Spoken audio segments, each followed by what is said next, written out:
Bonjour. Nous sommes l'IME du Bois Greffier à Basse-Bretagne et on interview Émilie du CIGE. Bonjour Émilie. Bonjour Karianne, bonjour à tous et toutes. La première question, le CIGE c'est quoi? Alors je vais déjà définir CIGE, ce que ça veut dire, puisque c'est 3 lettres et c'est pas forcément clair quand on le connaît pas. Ça veut dire Service Information Jeunesse. Vous pouvez aussi l'appeler Info Jeune.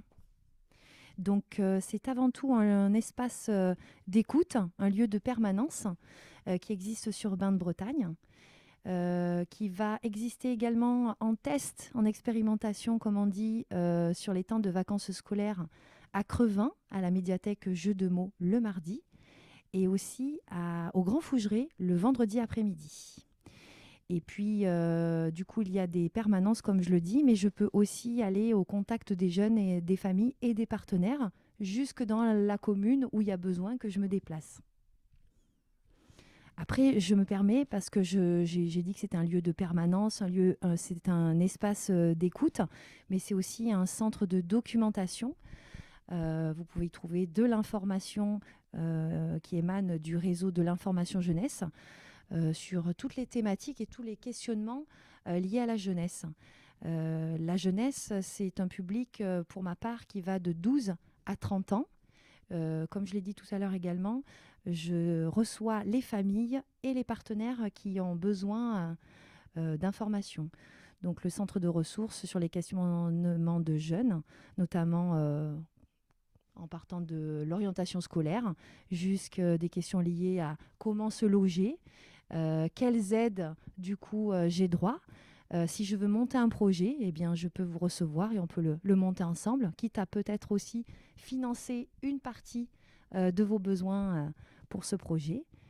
Je peux parler également de santé, vie affective, des problèmes de transport. Bref, je suis là pour faciliter l'accès aux droits aux jeunes. C'est pour qui ? Eh bien, c'est pour les jeunes, comme je le disais, de 12 à 30 ans, mais ce n'est pas tout. C'est aussi destiné à leurs familles, aux personnes qui sont responsables de jeunes, et puis aux partenaires associatifs, partenaires institutionnels, par exemple. Où trouve-t-on des CIGE ? Les CIGE, eh bien, ça se trouve, il y en a un certain nombre en France. Ils sont régis par les CRIJ, les centres régionaux d'information jeunesse. Le vôtre, en tout cas, pour la région Bretagne, se situe à Rennes. Et puis, dans à peu près toutes les communautés de communes, vous avez des points information jeunesse ou des services information jeunesse ou des bureaux information jeunesse. C'est la même chose. Il faut juste retenir information jeunesse. Voilà, de ce que j'en sais. Et sur notre territoire, la communauté de communes de Bretagne Porte de Loire Communauté. Donc vous avez la permanence à Bain-de-Bretagne et comme je l'ai dit tout à l'heure, une expérimentation de permanence à Crevin et au Grand Fougeray. Parlez-nous de votre parcours. Eh bien moi, ça fait 20 ans que je suis animatrice socioculturelle. J'ai commencé à l'âge de 20 ans, du coup, par le BAFA, le brevet d'aptitude aux fonctions d'animatrice, du coup. Et puis petit à petit, j'ai travaillé pour des établissements scolaires, pour des associations, ou peut-être aussi la ville de Paris, je me rappelle, comme animatrice, dans des colonies de vacances, des centres de loisirs, ou des classes de découverte aussi. Et puis ensuite, j'ai travaillé dans le milieu de l'organisation d'événements et des musiques actuelles pendant 8 ans au Jardin Moderne à Rennes. Et j'ai repris des études. Du coup, donc j'ai quitté ce poste-là pour faire une licence professionnelle en coordination d'événements et de développement socioculturel. Et ensuite, j'ai pu intégrer des services information jeunesse depuis, on va dire, 3-4 ans. Quelle est votre actualité ? Alors Tiffaine, mon actualité du moment, eh bien, ce sont les vacances de février. Donc j'ai fait une petite programmation. En plus des permanences où je reçois les jeunes, les familles et des partenaires, eh bien, aujourd'hui, en tout cas, j'ai organisé une session de formation PSC1. Donc c'est une formation qui est faite par un pompier professionnel aux gestes de premier secours. Demain, on va visiter un chantier de fin de restauration d'une fresque. Donc c'est de la peinture dans l'église de Saint-Malo de Filly. Voilà, une fresque que je vous invite à aller voir, hein, d'Émile Bernard. Donc c'est un grand peintre du début, milieu du XXe siècle. Qu'est-ce que je vais faire d'autre? Plein de choses. J'ai programmé un atelier qui va durer 3 jours, que j'ai appelé Atelier Sonore. Donc, c'est une dizaine de jeunes musiciens ou curieux de la pratique musicale qui se regroupent à l'école de musique de Bain-de-Bretagne qui s'appelle Opus 17. Et donc, l'idée, c'est de leur faire faire la musique d'un court-métrage d'animation que j'ai organisé en décembre, toujours avec 10 autres jeunes du territoire. Donc j'espère vous le présenter très vite, ce travail. Pouvez-vous nous aider à trouver des aides financières et pourquoi? Eh bien oui, effectivement, vous faites bien de le demander parce que je suis entre autres là pour ça. À partir du moment où vous me déposez une envie, un besoin, un rêve, un projet, moi je suis là, mon boulot est là pour l'écouter et puis pour vous orienter vers quel acteur il faut aller. D'accord? Que ce soit sur notre Comcom, dans notre département, dans la région et même dans la France et même dans l'Europe. Hein, je suis censée pouvoir vous orienter jusque-là.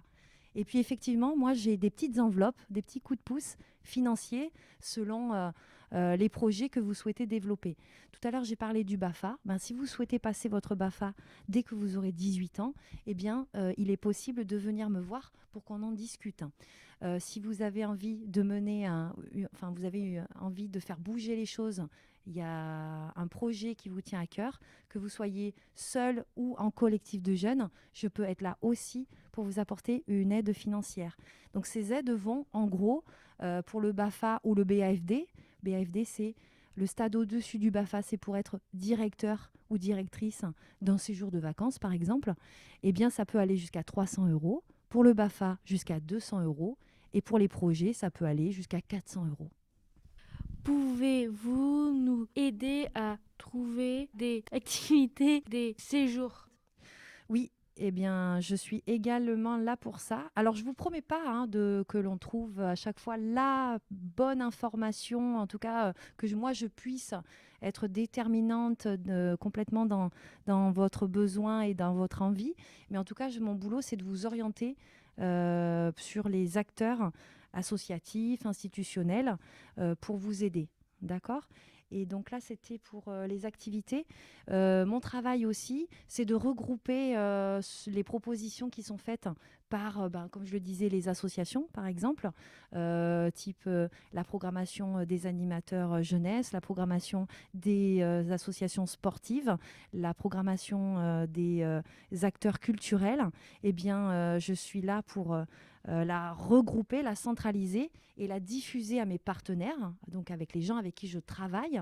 Par exemple, c'est ce que je fais avec l'IME. Quand j'ai les informations, je les transmets par mail. Comme ça, après, on les transmet à vos familles pour vous donner des idées de sorties, des idées d'activités sportives, notamment pendant les vacances. D'accord ? Et puis moi-même, j'organise des sorties aussi. Et là, c'était sur les séjours de vacances également. Eh bien oui, on est au contact de partenaires organisateurs de séjours. Notre réseau prépare de la documentation pour savoir, pour que vous puissiez partir en vacances, que ce soit en famille, en autonomie, avec des potes aussi. Je suis là pour vous aider à préparer ça. D'accord ? Quitte à, encore une fois, vous aider financièrement selon votre projet. Merci de votre accueil et toutes vos réponses. C'était Radio Greffier avec Émilie Burle du service information jeunesse. Ça m'a fait bien plaisir en tout cas de vous accueillir et vous êtes les bienvenus, que ce soit pour une interview, pour papoter, pour participer à une activité, vraiment, ou peut-être vous m'accueillerez aussi chez vous à l'IME, avec plaisir je viendrai. Merci beaucoup.